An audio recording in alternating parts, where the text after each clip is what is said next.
I've been thinking about the current state of things recently, especially why the general public seems to be less inclined to believe scientists and medical doctors. There are unqualified individuals in key positions in government where they can potentially do untold damage. And individuals are not seeming to care that the scientists or the scientific enterprise in the US is in jeopardy. So how on earth did we get here? So I'm Kate, the founder of Educated STEM, and today I'm going to be doing a deep dive into the beginnings of a movement called anti-science. And I'm also going to be pulling a lot from a book that I'm going to encourage you to read if you are interested in this subject. And it is called The Deadly Rise of Anti-Science, A Scientist's Warning by Peter J. Hotez. He's an MD, PhD. So here's the book. So when I began thinking about this, before I remembered that I actually had this book, I was just kind of thinking, and I thought, oh my gosh, does this really all go back to Andrew Wakefield and his 1998 paper where he linked the measles vaccine with the MMR in vaccinations, that's measles, mumps, and rubella vaccination. And although that paper has been retracted and there have been a number of studies with much larger groups of individuals included in there, that has shown that there is not a link between getting a vaccination, specifically the MMR vaccination, and that causing autism. The link just isn't there. But obviously there are an awful lot of anti-vaxxers and the message is still getting out. And worryingly, now we have a large measles outbreak that is kind of going across the United States, which began in Texas. There are over 800 individuals who've now got the disease, and it's across many states. It's expanded out of Texas. And I'm concerned because we have the United States Secretary of Health and Human Services, and that he has said that if you give vitamin A, it will help kind of the measles progression, and it will make it will make the symptoms less severe. But if you get too much vitamin A, it can lead to liver damage, seizures, and other sort of complications. So we have these people who are giving advice on things that they are not experts in. Let's be very clear, he is a lawyer. He has made his living going up against vaccines, and he believes that vaccines cause autism. So he's probably not the person that you want to be getting advice on when it comes to a measles outbreak. But I mean, how did we get here? You know, these pockets of individuals who haven't been vaccinated has then led to measles coming back. It was deemed eliminated from America in 2000, and that is because we hadn't had any cases in over 18 months, 12 months. In over a year, we hadn't had any cases in 12 months, so it was deemed gone. But because we have these pockets where people haven't been getting vaccinated, and then they either travel outside of the country or they're exposed to someone, then they can get the measles, and then it just spreads like wildfire because measles is the most contagious virus out there. So again, is this purely because of the anti-vaccine or the anti-vaccine movement? I'm not sure, but let's dig into it. And it kind of segues with a couple of podcasts that I had listened to recently, and I'm going to talk to you about those as well. So first of all, if you haven't watched any of my videos before, welcome. I am Kate. I'm the founder of Educated STEM, and usually I talk about career and professional development.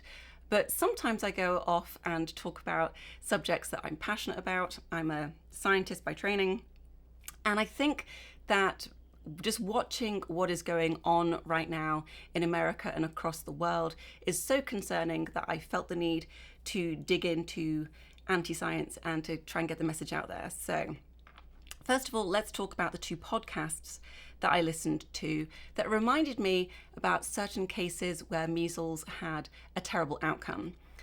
Because I think we have been sufficiently far removed from lots of measles cases and people dying, and other diseases like polio. Polio, everyone was deathly scared of that because you could die, and if you didn't die, you might end up in an iron lung where you were literally put in a piece of machinery and you can't be moved because it will help you live potentially for the rest of your life. Nobody wants that, but because we haven't seen those things in such a long time, I mean, polio's making a comeback. Someone died of it last year in the US. So let's think about these things. So the first one I learned from the Cautionary Tales podcast, which I happen to love. It is wonderful. And it was about the actress Jean Tierney, who I'd honestly never heard of. But she contracted measles while she was pregnant from a fan who had left quarantine. She was a Marine. She was supposed to be on her base in quarantine because they had a massive measles outbreak. And she broke quarantine because she wanted to meet Jean Tierney specifically. And unfortunately, she gave Jean the disease because she didn't realize she had it, because you can have it for a little while without showing any symptoms whatsoever. And unfortunately, if you are pregnant and you get measles, you can your fetus can develop something called congenital rubella syndrome, or CRS, which can lead to your fetus being stillborn, or it can lead to a variety of malformations and health issues. And unfortunately for Jean Tierney, that is exactly what happened. When she gave birth to her little girl Daria, she had CRS, and that had led to her having cataracts. She had deafness, and she also had various developmental delays. So when she was 4, upon the advice of Daria's doctors, she actually put her in an institution, and she stayed there the entire rest of her life until she died at the age of 66. So Daria was institutionalized for 62 years. And unfortunately, Jean also suffered. She got divorced, and she had some mental health episodes, so she actually had to be hospitalized 3 times. She got 32 rounds of electroconvulsive therapy, which just sounds awful. And it was only when she wrote her memoir that she actually let the world know that because of this fan breaking quarantine, and she found out because the fan told her a few years later when she saw her at a tennis club. So she knew what had happened because the fan kind of gloated about the fact that she'd broken quarantine, not knowing that Jean's daughter had these issues, not knowing that she had given Jean the measles, and it had led to these things. So realistically, if you get the measles vaccination, you're not only protecting yourself, but you're protecting others around you, because heaven forbid you pass it on to someone who's pregnant and their child is stillborn, or it comes out with major issues, all because you weren't vaccinated. I personally wouldn't want that. So let's talk about the next podcast, which was Who Did What Now? And I love this history podcast, but she reminded me about the author Roald Dahl, and specifically his daughter Olivia, who died from measles encephalitis in 1962. And this has been very well documented. He wrote a very impassioned letter in 1988 encouraging parents to get their children vaccinated. And that is because his daughter Olivia had the measles. He thought that she was getting better. And then he was playing with her, and they were playing with pipe cleaners, and they were making little animals. And he noticed that she was having difficulty with it. And she said something along the lines of, I'm a bit tired. And within an hour, she was unconscious. 12 hours later, she was dead. And so I've seen so many people on social media who are doctors who are advising that this is a serious complication from the measles. And it does happen. If you get it, you're not guaranteed to get measles encephalitis, but the chance is there. So realistically, do you want to risk your child potentially dying because they haven't been vaccinated? And I would encourage you to read the letter that Roald Dahl wrote, encouraging people to get immunized, because it is really profound. And my son happens to be reading the BFG at this moment in time, and that book is actually written and dedicated to Olivia's memory because she had died by that point. And so this kind of knowing this and hearing this podcast, it just hit a little harder for me because we're literally reading the BFG together right now. So let's move on to a little bit more about vaccines and the anti-vax misinformation machine. So I don't know about you, but I see memes and things on social media all the time, basically scaremongering, saying, vaccines, you don't know what's in them, or there's toxins, or there's massive side effects, or whatever it is. It's scaremongering to put you off of being vaccinated. And probably a decade ago now, I actually put together a seminar on some of the badly done research historically, and I touched on Andrew Wakefield and his paper on the link between MMR vaccines and autism. And so I'm already beginning this with more of a knowledge than your average person, because I dug into this a decade ago. I know what he did with his paper. I know, kind of how he molded the data to what he wanted. I know that if you follow the money, it's very obvious that he was, doing this because he had a patent in place and he was receiving money from lawyers who wanted to sue companies who made vaccinations. So if you follow the money, it's quite obvious, as it usually is, what someone's impetus is for doing something.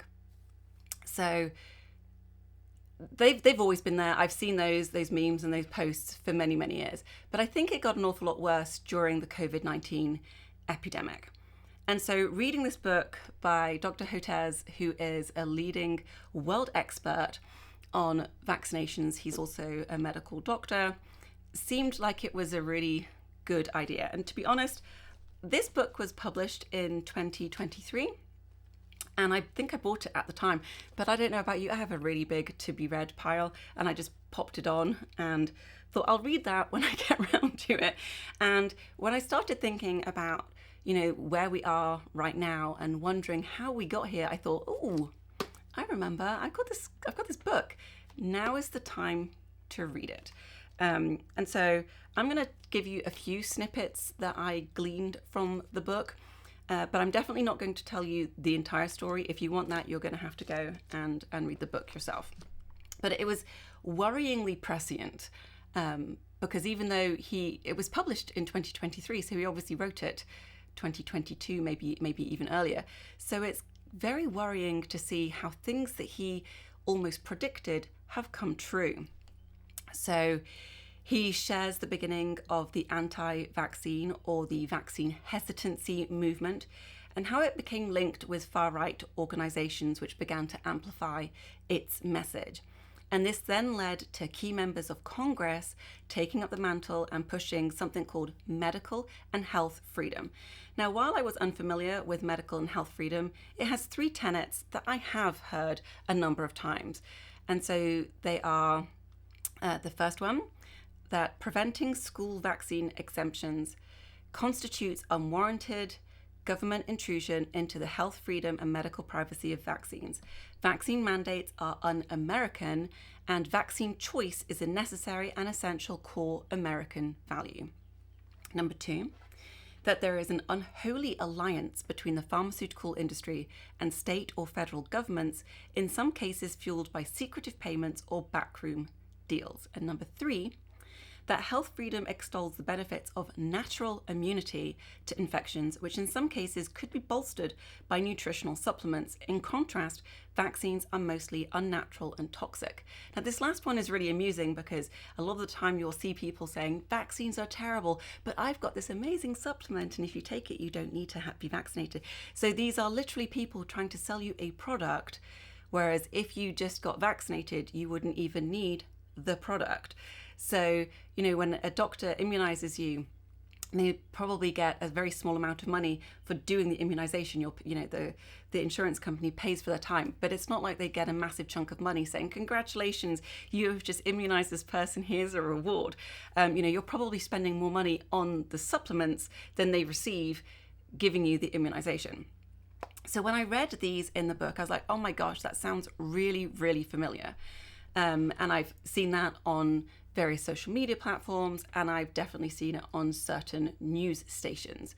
And so he continues to explain that through a three-pronged attack by social media, by members of Congress and the government and various conservative news outlets that the anti-science sentiment has been propagated, and it's just getting worse. So remember, we're scientists, or at least I'm a scientist, and during our training, we're told, science is apolitical. You don't get involved. You don't make comments on various things because science shouldn't be political. However, when it comes to things, there is definitely one party who certainly pushes the anti-science agenda, and I'm sure you can figure out which party I'm talking about. Therefore, maybe it's time for science and scientists to take a different approach. So Dr. Hotez writes that the antidote for all this misinformation, for either anti-science or anti-vaccine rhetoric, is for more scientists and medical doctors to perform more and better science communication and public engagement. Because if we tell you what is factually correct, and we do it in a nice way, we're not being patronizing or anything like that, just giving you the facts, then hopefully we can block some of this misinformation that is coming out, and therefore we can turn this corner where people doubt scientists and medical doctors. But there's only a few of them who are doing that, and so they get drowned out by the alternative point of view. The only issue with scientists and medical doctors performing this science communication is that the institutions that they work for their day jobs may not be supportive of their efforts because they may be concerned with risk mitigation. Because what happens if someone views the video, and usually the content creators are very clear, this is my opinion, this is not to do with where I work for, but what happens if someone watches it, they're disgruntled, they reach out and complain, people take it even further and send threats to these individuals, or even look up where they work and show up, and maybe even try and get to the person to cause physical harm. So there are definitely ranges of what might happen should you speak up, but it needs to be done because we need to kind of prevent this fire hose of misinformation that is going out, and it is only by scientists and medical doctors who are trained in these areas, who know the scientific evidence, and who can talk about it in a way that a layperson, a non-scientist, can understand, and being nice about it. We don't want to be condescending or anything, but hopefully we can then turn the corner and some of this anti-science and anti-vaccine rhetoric can actually stop. So who are you interested in looking at the information for? Because I definitely follow a few people on Instagram, and I'm just going to tell you who I really like. So I like Rubin_allergy, Dr. Terry Simpson, MD, Dr. Jessica Nurek, Dr. Elizabeth Potter, Dr. Tommy Martin, Dr. Jen Gunter, and Vicky Chan, MD. But who do you follow? I'd be interested to know because I would love to flood my feed with like-minded people. And I learn, whenever I watch any of these videos, I learn about the topic that they're talking about. And so if I'm learning, then I hope other people will too. So we need to figure out how we can protect these individuals who are reaching out and make sure that they aren't harmed in any way and that their career isn't harmed because they are speaking out. So we need systems in place, realistically, to encourage individuals to do this, because at the moment they're doing it at their own personal risk, and also to protect if actions are taken against them by people who don't like the message. So Dr. Hotez, he laments a number of times in the book that due to people choosing not to be vaccinated against COVID-19 once vaccines were available, that he estimates around 200,000 people unnecessarily died, and this is predominantly in conservative areas. So he is very clear in the book that becoming vaccinated shouldn't be seen as a political stance, because it's something important. It's a preventative which will hopefully help you from becoming ill and, in an extreme case, dying. And so surely, regardless of how you vote, you can appreciate that if you get a vaccination and it prevents you from becoming sick, potentially injured for life, or potentially even dying, that is something that is preferable to not having the vaccination, or at least I hope it is. It shouldn't be political. He also draws parallels with what's happening or what has happened previously in the USSR, when it was the USSR, and Germany, as authoritarian regimes came into power. Specifically how attacks on scientists and universities undercut the general population's belief in their work, their credentials, and why they perform the work. So I learned a story that I had never heard of before. It was pretty horrific. It's a guy called Nikolai Vavilov, who was an internationally regarded expert in Mendelian genetics, and how he was utilizing that knowledge to improve cereal crop yields, and how he became out of flavor, and someone who didn't have the same scientific pedigree or background as him, a chap called Trofim Lysenko, came forward with a Lamarckian theory. So it might be a while since you did some high school genetics, so you're probably remembering, Mendel, definitely heard of him, and Lamarck, yeah, I think I remember. So let's just quickly recap. So Gregor Mendel was a monk, and he used to cross pea plants. And so because he was fascinated with them, whether they're tall, whether they're short, whether the peas were wrinkled or smooth, and a number of other things, he actually figured out the traits of dominance and recessive genes. And even though we didn't know about DNA or genes at the time, he came up with a theory of alleles.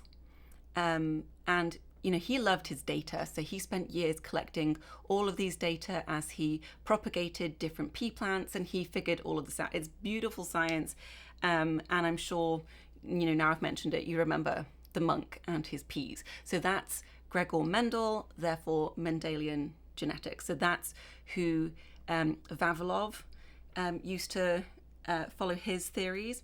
And then the second person followed Lamarckian theories. So everyone normally calls him Jean-Baptiste Lamarck, but let's call him by his full name, Jean-Baptiste Pierre-Antoine de Monet Chevalier de Lamarck. So that's quite a mouthful. But he came up with a completely different idea, and that is that traits are remembered. So, for instance, if an animal does something throughout its life, possibly that it's never done before, that trait, because it uses it, will be passed on to its offspring. Likewise, if it doesn't use a skill, that trait will not be passed on to its offspring. So, the idea that I remember from high school is giraffes' necks, because they reach up and they stretch their necks, then their offspring automatically have long necks that they can also use to get to the food. But Lamarck, eventually they realized that the dominant and recessive idea of Mendel is more factually accurate the majority of the time, and so most people follow Mendelian genetics. And Lamarck, whilst he is mentioned in textbooks and other things, most people do not follow his ideas whatsoever. So the great scientist Vavilov, the internationally renowned scientist, had improved cereal crop yields by following Mendelian genetics. And he served as the director of the Lenin All-Union Academy of Agricultural Sciences, which also served as the scientific wing of the Soviet Commissariat of Agriculture. So pretty big deal, very important job. But Lysenko, who had no degree or rigorous formal training, he suggested something called vernalization, which is from Lamarckian theories. And because Stalin really liked Lysenko, probably helped that he was from a poor background, and so he was like an upstart, and he was changing the system. Stalin really kind of went with him, and he imprisoned Vavilov. And ironically enough, the person who tried to prevent starvation and improved crop yields actually died in prison from malnutrition. And whilst this was all happening, Lysenko was actually causing massive crop failures across Russia, which led to mass Soviet Russian deaths. Reading stories like this, where unqualified individuals take the place of internationally renowned scientists and kind of turn their research, upside its head, and then do something because they believe it is the correct thing, but maybe because they're not experts in the field, end up doing more harm. It's terrifying. And these things have happened not just in the USSR, but in other places too. And so Dr. Hotez doesn't just focus on vaccine research. That is the area that he is familiar with because that is what he does. But he does also cover the research and response to things like climate change and AIDS and HIV, and how various administrations, politicians, and government officials, how the responses have fed into the anti-science movements, and how the current crop of politicians is utilizing this groundwork to actually further diminish the public's belief in science and medicine. So what is truly scary is the stories that he shows, and he shows examples where he and others have received death threats against either themselves or their families because they are publishing either pro-science or pro-vaccine things, and the other side just don't agree with it, and they are incredibly aggressive and potentially violent because they don't like the message. And it's really scary. And one of the things that he mentions, and it's ironic because Dr. Hotez is Jewish, and so they called him, or they likened him to the Nazis and people in the Nazi party who were doing these things, and it's horrible. He has committed, and others have committed, to try and help the human race by doing research to get vaccines so that you don't sick, or other treatments. And so to be told, you should die because you did this, it's horrible.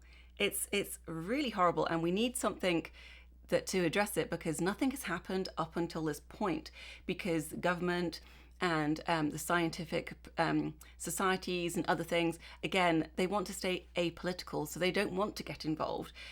So realistically, it's been up to the person to ask for assistance so that they can remain safe, and that's really scary.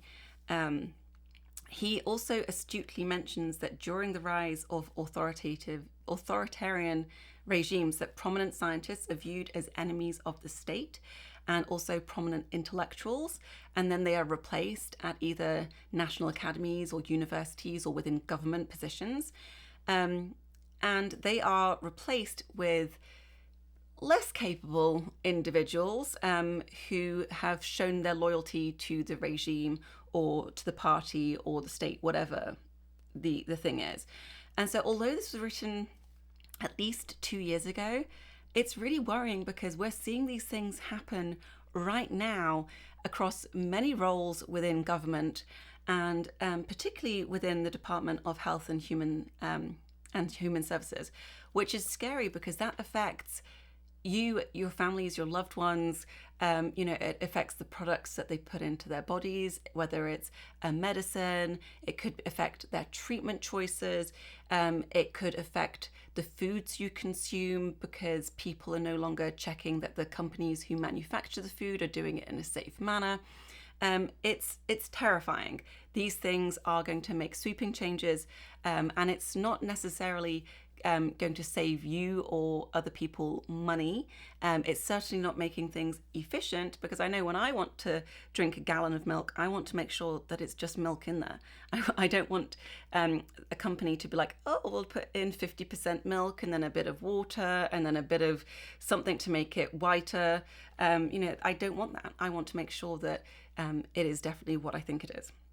So I would encourage you, if you're a scientist or if you're just concerned about the current environment that scientists and medical doctors are working in, to read this book. It is horrifying in places, and hopefully we can bring things back onto track. And it kind of shows that, the little saying that people used to say, like, avoid it like the plague. I mean, we didn't do very well during the COVID-19 pandemic. because people have now weaponized health information and communication.